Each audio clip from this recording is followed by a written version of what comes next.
नमः जनभाषायै संस्कृताय मित्रों श्री गुरुवे नमः वंदे वेदमातरं संस्कृतवाय तेजेंद्र सरल संस्कृतम यूट्यूब चैनल में आप सभी का स्वागत है। आज हम इस वीडियो के माध्यम से कारक प्रकरण अंतर्गत लघु सिद्धांत कौमुदी के कारक प्रकरण अंतर्गत चतुर्थी विभक्ति के प्रयोग जानेंगे। चतुर्थी संप्रदाने इस प्रकार का सूत्र है। यह सूत्र कहता है कि चतुर्थी विभक्ति में संप्रदान हो। अब संप्रदान क्या होता है, इसका कोई संज्ञा सूत्र तो नहीं है लघु सिद्धांत कौमुदी में। तो संप्रदान, प्रदान आप जानते ही हैं, किसी को देना या प्रदान करना। हम लौकिक भाषा में भी उसका प्रयोग करते हैं। सम उपसर्ग लग गया है उसमें। सम मतलब अच्छे प्रकार से, भली भांति से, अच्छे प्रकार से। आप किसी को दे रहे हैं कि लीजिए, किसी को खाना खिला रहे हैं, आप मान लीजिए 2 रुपये दान कर रहे हैं, किसी को 10 रुपये दे रहे हैं, तो 10 रुपये दे रहे हैं, आप प्रेम से दे रहे हैं तो वो आसान ले लेगा आपका सामने वाला भिखारी। पर आप उसको 1 लाख रुपये दान दे रहे हैं और आप उसको बेइज्जत करके दे रहे हैं, तो फिर वह दान नहीं है और वह देना भी देना नहीं है, वह दुर्प्रदान है, संप्रदान नहीं है। तो संप्रदान वही होता है जहाँ आप भली भांति से, अच्छे प्रकार से दान दे रहे हैं। किरात अर्जुनियम में इस प्रकार का उदाहरण आता है कि दुर्योधन जिस प्रकार का दान देता है तब वह अखिन्न नहीं होता। वह जिस प्रकार का दान देता है वह सभी को देना चाहिए। वह दान देता है पर सम्मान पूर्वक दान देता है, उनका अपनी बातों से सम्मान करता है और फिर उनको दान देता है। और हर किसी को दान नहीं देता, जो उसका लायक है, जो उसके लायक है उसको दान देता है। आजकल की जो समाज है उस समाज में तो हर किसी को दान मिल रहा है, जो उसके लायक नहीं है वह भी मिल रहा है। आपके परिदृश्य में बहुत सारे लोग ऐसे होंगे जो बहुत सारे इस प्रकार के दान खा रहे हैं जो उसके लायक नहीं हैं, तो हम उसमें ना जाकर इस परिदृश्य में आते हैं। तो चतुर्थी संप्रदान, चतुर्थी विभक्ति में संप्रदान होता है। संप्रदान किस अर्थ में होता है? प्रदान करने अर्थ में। और सम और प्रा दोनों हटा दो तो दान बचता है। तो आप समझ लीजिए कि जहाँ भी दान का कार्य होगा वहाँ चतुर्थी का ही प्रयोग होगा। यह बिल्कुल निश्चित है कि जहाँ भी दान का प्रयोग होगा, दान किसी को दान दे रहे हैं तो उसके लिए चतुर्थी का ही प्रयोग करना होगा। तो यहाँ एक उदाहरण दिया, अब आप समझ गए होंगे संप्रदान क्या होता है। इसलिए इसकी वृत्ति में संप्रदान का कोई अर्थ नहीं लिखा है, डायरेक्ट उदाहरण दिया है। कहा विप्राय गाम ददाति। विप्राय चतुर्थी विभक्ति है, जैसे रामाय बनता है, कृष्णाय बनता है, वासुदेवाय बनता है, उसी प्रकार विप्राय बना तो विप्राय गाम ददाति। विप्र के लिए यहाँ अर्थ हो गया के लिए, संप्रदान के लिए अर्थ में होता है। तो विप्र के लिए गायों को देता है या गाय को देता है, तो विप्र संप्रदान हो गया, गाम कर्म हो गया और ददाति क्रिया हो गई। इस प्रकार सही है, इसका उदाहरण हो गया। अगला सूत्र चलते हैं। अगला सूत्र जो है वह उपपद विभक्ति सूत्र है। उपपद विभक्ति वह सूत्र होता है जो पद के स्थान पर विभक्तियों का आदेश करता है। अभी हमने पढ़ा कि कर्म अर्थ में द्वितीय विभक्ति हो, कर्ण अर्थ में तृतीय विभक्ति हो और संप्रदान अर्थ में चतुर्थी विभक्ति हो, कर्ता अर्थ में प्रथमा और तृतीय विभक्ति हो। पर कुछ पद ऐसे होते हैं जो संप्रदान, अपादान या कर्ण से रहित होते हैं। वह कहते हैं कि जब जहाँ हम टिक जाएं वहाँ पर यह विभक्ति होगी। तो ऐसा ही एक सूत्र है, नमः स्वस्ति स्वाहा सुधालम वषट योगाच्च।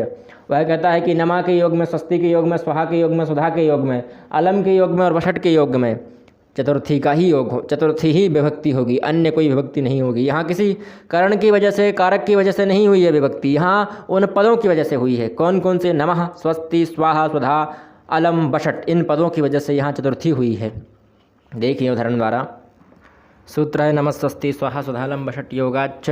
यदि आप कर्मकांड से, यदि कोई धार्मिक प्रवृत्ति से जुड़े हुए होंगे तो आप सूत्र देखकर ही समझ गए होंगे और इसके उदाहरण आप मन से ही लिख सकते हैं, याद करने की भी आवश्यकता नहीं है क्योंकि बहुत सरल उदाहरण दिए गए हैं इसमें। कहा नमः के योग में, स्वस्ति के योग में, स्वाहा के योग में, अलम के योग में, वषट के योग में जो हो वह चतुर्थी विभक्ति हो। यही उसके वृत्ति में लिखा है, एभर योगी चतुर्थी, यानी इन सब के योग में चतुर्थी हो। तो यहाँ चतुर्थी संप्रदान अर्थ में नहीं है, यहाँ यह नहीं लिखा संप्रदान योग चतुर्थी, यहाँ यह लिखा है एभर योग चतुर्थी, यानी इन शब्दों के योग में चतुर्थी हो। उदाहरण दिया, सबसे पहले नमः शब्द है तो कहा नमः, तो हरये नमः हम करते भी हैं, हरये नमः, रामाय नमः, कृष्णाय नमः, वासुदेवाय नमः, या राधायै नमः, लक्ष्मी नमः, इस प्रकार के हम करते हैं। तो यह सब जो है वह चतुर्थी ही तो है, नमः के योग में आ रहा है, संप्रदान के योग में नहीं। हम किसी को दान नहीं दे रहे हैं, पर वहाँ पर आ किस लिए रहा है? वह नमः के योग में आ रहा है, नमः पद आया इसलिए उपपद है, वह पद उसके पास में है इसलिए उपपद विभक्ति हो गई। फिर अगला सूत्र है, अगला वृत्ति में अगला जो उदाहरण दिया वह है प्रजाभ्य स्वस्ति, यानी स्वस्ति पद के अंतर्गत आने के लिए प्रजाभ्य ऐसा शब्द बना, बहुवचनांत है यह चतुर्थी बहुवचनांत। फिर अगला उदाहरण है अग्नये स्वाहा इदम नमम इदम अग्नये। यह आप प्रयोग करते रहते होंगे यदि कर्मकांड से जुड़े होंगे तो अग्नये स्वाहा, इंद्राय स्वाहा, प्रजापतये स्वाहा, इस प्रकार के हम कहते हैं। हरये स्वाहा, रामाय नमः, रामाय स्वाहा, इस प्रकार से हम करते रहते हैं जो हवन में प्रक्रिया करते हैं। तो वहाँ स्वाहा पद का प्रयोग करते हैं, उस स्वाहा की वजह से वहाँ पर चतुर्थी आ जाती है, इसलिए हम हर शब्द में जो जिसके लिए स्वाहा कर रहे हैं उसमें चतुर्थी जोड़ देते हैं। तो यहाँ अग्नय का उदाहरण दिया, अग्नि मूल शब्द है, अग्नय बना, जिस प्रकार हरय बनता है उसी प्रकार अग्नय बनता है। फिर अगला उदाहरण है पितृभ्यः स्वधा। यहाँ भी चतुर्थी बहुवचनांत है और पितृभ्यः स्वधार्थ में यहाँ स्वधा शब्द की वजह से, स्वधा के शब्द की वजह से स्वस्ति स्वाहा स्वधा लम वषट योगाच सूत्र में गड़बड़ी है, आप सुधार लीजिएगा। स्वाहा के बाद स्वधा है, लिख नहीं पाया मैं, स्वाहा के बाद स्वधा है तो पितृभ्यः स्वधा, उस स्वधा की वजह से यहाँ पर स्वधा का उदाहरण दिया। चौथा उदाहरण है पितृभ्यः स्वधा। फिर अलम है, अलम का हम बाद में जानेंगे। फिर वषट है, वषट का उसमें कोई उदाहरण तो नहीं दिया लघु सिद्धांत कौमुदी में, पर हम जो सामान्य भाषा में न्यास करते हैं, जो उस न्यास में इसका प्रयोग करते हैं, जैसे नेतृत्रयाय वोषट और पूर्व अग्नये शिखायै वषट, इस प्रकार के प्रयोग करते हैं। जैसे आदित्य हृदय स्तोत्र में करते हैं, अगस्त्य ऋषये नमः शिरसि अनुष्ठुप छंदसे नमः मुखे, आदित्य हृदय भूत देवतायै नमः हृदय बीजाय नमः गुह्ये रश्मिमते, इस प्रकार से हम प्रयोग करते हैं। तो वहाँ शिखायै वषट का प्रयोग भी करते हैं। तो शिखायै मूल शब्द है, जिस प्रकार रमायै बनता है, राधायै बनता है, उसी प्रकार शिखायै बना। शिखा शब्द आकारांत स्त्रीलिंग है तो शिखायै वषट बना, वषट के पद के आने के कारण वहाँ पर चतुर्थी विभक्ति हुई। अगला जो उदाहरण है अलम। अब बाकी शब्द हमने सब लिख लिए हैं, सिर्फ अलम बचा है। अलम का अर्थ होता है पर्याप्त, यानी किसके लिए क्या पर्याप्त है। हमने कहा किसके लिए, यहाँ भी के लिए आया तो के लिए आने से संप्रदान हो गया। तो अब हम देखते हैं अलम शब्द में किस प्रकार से प्रयोग होता है।